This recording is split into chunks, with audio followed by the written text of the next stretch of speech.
الشيطان الرجيم. بسم الله الرحمن الرحيم. واختار موسى قومه 70 رجلا لميقاتنا فلما أخذتهم الرجفة قال رب لو شئت أهلكتهم من قبل وإياي أتهلكنا بما فعل السفهاء منا إن هي إلا فتنتك تضل بها من تشاء وتهدي به من تشاء أنت ولينا فاغفر لنا وارحمنا وأنت خير الغافرين. سورة أعراف نحن سپارہ آیت نمبر 155. پرون موږ ویلو چې موسی علیه السلام د کوه طور نه راغی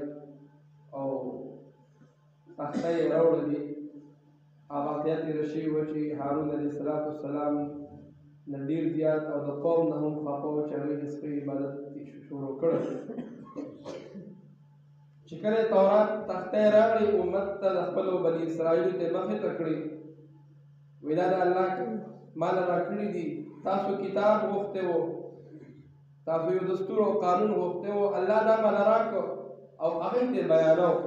چې الله دا وایي، دا حکم یې دی، دا حکم یې دی. نو بني اسرائیل داسې بدبخته قوم چې په دې کې الان کې دی د موسی علیه السلام دا معجزې لیدي چې واقعي دا خو د الله د طرف نه دي.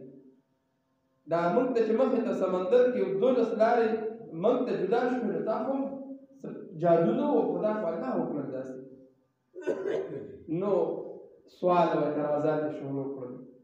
نو لکه ته وایې چې موږ دا کتاب مال الله پاک راکړ، نو موږ څنګه ومنو؟ کېدای شي تا کوه طور ته تللی او په خپله دې خبرې لیکلي او په خپله یې تخته یې جوړې کړي او راوړي دي او موږ ته یې وایي چې دا د الله کتاب دی. زموږ خو یقین نه راځي، دا خبره لرې غونته کېده. موسی علیه السلام باندې دا اعتراضات شروع کړل چې دا خبره زموږ ذهن نه اخلي. کېدای شي تا خپلې خبرې راوړي او موږ ته وایې چې دا د الله کتاب دی، نو موږ یقین نه کوو. نو که چېرې موږ وویلو په خپله باندې چې الله تعالی تا سره څنګه خبرې کوي، نو بیا به یقین وکړو.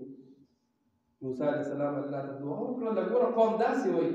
یقین نه کوي په ما باندې چې دا د الله کتاب دی. نو که چېرې داسې وشي چې داسې خلک راولمه او ته زما ستا خبرې واوري او خبرې ورسره وکړلی شي، نو یقین به وکړي، نو نور قوم دپاره به د تصدیق یو لاره جوړه شي. موسی علیه السلام د بني اسرائیلو نه 80 کسان چې کم مشرانو د قوم، کم نمایندګانو، کم هغه خلک چې د هغې خبره خلکو منله، نو 80 مشران یې ځان سره کوه طور ته بوتلل. کوه طور ته ورسېدل، هلته کې یو سپینه وریځ راغله د موسی علیه السلام نه د الله نورو چاپېره شوله. موسی علیه السلام الله سره خبرې کولې. موسی علیه السلام الله ته وایي دا خلک مې راوستي دي 80 کسان دي، نو که چېرې دی موږ سره دې دننه د وریځ کې دننه د الله دا نور چې کوم دی دې کې رادننه شي او دی ستا دا خبرې واوري، نو دی به تصدیق وکړي، دی به لاړ شي قوم ته به ووایي، نو قوم به خبره ومني. نو الله رب العزت څه وکړل؟ د موسی علیه السلام سره چې کومې خبرې وې دی الله کولې، هغه دی واورېدې، هم د الله خبرې یې واورېدلې. او قوم په دغه وخت کې بیا ګوره دا پرمانه شو چې دی خو وایي چې موږ د الله خبرې واورو چې دا د الله کلام دی او الله تا سره خبرې کوي، نو بس دې کې نور څه ضرورت و، خو بس ومنئ که نه. نو نه، په دې هم ونه شول چې دا خبرې واورېدې د الله تعالی. وروسته بیا راوایي نه دا څه پته لګي د غر نه شاته وریځ نه شاته چا خبرې وکړې؟ خو یقین نه راځي دا چا خبرې وکړې؟ موږ داسې ایمان نه، موږ ستا ملګرتیا نه کوو، هله به ملګرتیا کوو حتی نر الله جهرة. سورة بقره کې الله تعالی وایي حتی نر الله جهرة، در دې چې موږ الله تعالی آمنه سامنه ښکاره ووینو، هله به موږ په تا باندې یقین کوو. نو دا خبره خو د بېادبۍ وه. ګوره تاسو دومره حالات ستاسو مخې ته تېر شو، د فرعون نه خلاص شوئ، قسم حالات در باندې تېر شو، بیا هم تاسو ایمان نه راوړئ، بیا هم تاسو یقین نه کوئ. او اوس پکې دا وایي چې موږ الله تعالی ښکاره ووینو، نو خو الله تعالی خپل پیغمبر چې ډېر نږدې هغه ته وایي لن تراني، ما نشي لیدلی، ستا د سترګو کې دومره طاقت نشته. واقع چې موږ ویلې وه چې الله تعالی موسی علیه السلام ته وایي ته ما نشي لیدلی، بلکې ته مشاهده وکړه مخامخ غر باندې زه خپل تجلیات کوم نو که دې غر دې پاتې شه قایم نو بیا به ته مه وویني چې موسی علیه السلام غر ته وکتل الله مې خپل تجلي د نور وکړل هغه غر ریزه ریزه شو نو موسی علیه السلام ته الله ویلي دي چې دنیاوي سترګې ما نه شي لیدلی دا قوم به ما څه وویني نو الله قرآن کوي فاخذت دې کې وایي فلما اخذتهم الرجفه پس راله په دې باندې زلزله او سورې بقره کې وایي اخذته الصیعه دې باندې تندر راغی دوه عذاب پرې راغلل ممکن داسې ده چې دې باندې دوه عذاب راغلي دا او یو کسانو باندې چې د قوم مشرانو چې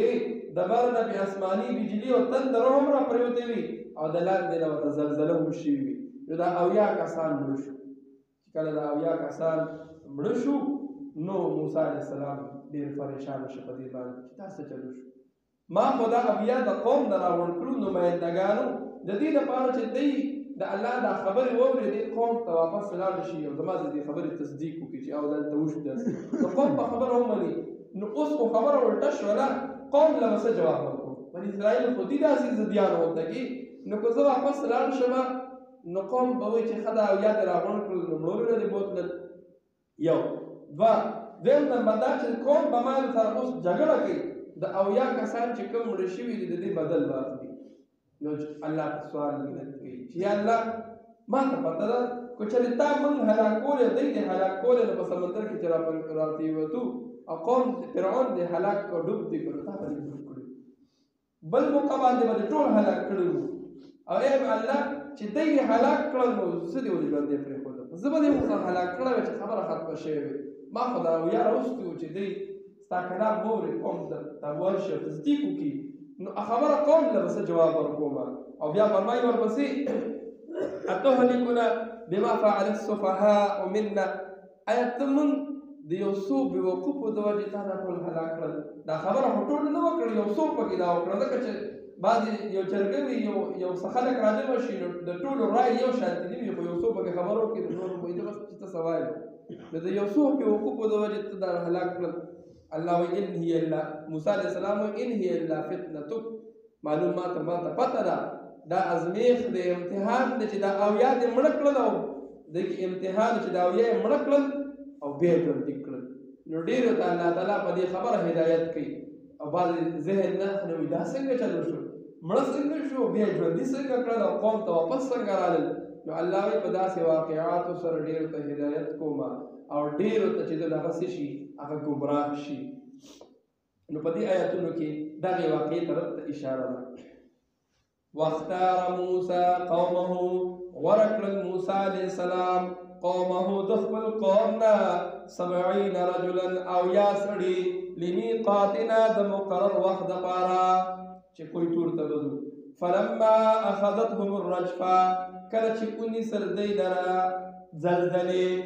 قال هو موسى عليه السلام رب لو شئت اي رب زما لو شئت اهلكتهم كجر بختل تا هلاكت دي من قبل مخكد دينا وإيايا وزبد هلاك كړي او زما اتهلكنا ات هلاكي منغا بما فسبب دي فعل السفهاء چکړ دي بوقفو منا زمنا ان هي الا فتنه نددا مگر امتحان دستا تدل بها گمراہ کے پدی سرا من تشاء چال جستا فخشی وتهدي به من تشاء او ہدایت کے پدی واقعات سرا من تشاء چال چدی فخشی انت ولینا ته امدادی زمون گئے فغفر لنا بخنو کی منتا وارحمنا او رحمو کی پمنگ باندے وانت خیر الغافرین او ته بہتر بخنک ان کے واخر دعوانا الحمد لله رب العالمين والعاقبة للمتقين والصلاة والسلام على رسوله محمد وآله وأصحابه أجمعين الله تسمو والد البخل دربار عالية قبول منزلك نعمل توفيق على نفسك ثم ربي باران دي الله شفاء كاملين نسبك ثم رب الرزار دي الله قرزون إخلاصك ثم ربي روزگار دي الله حلال روزگار نسبك وجد چاشتے الله برکت نسبك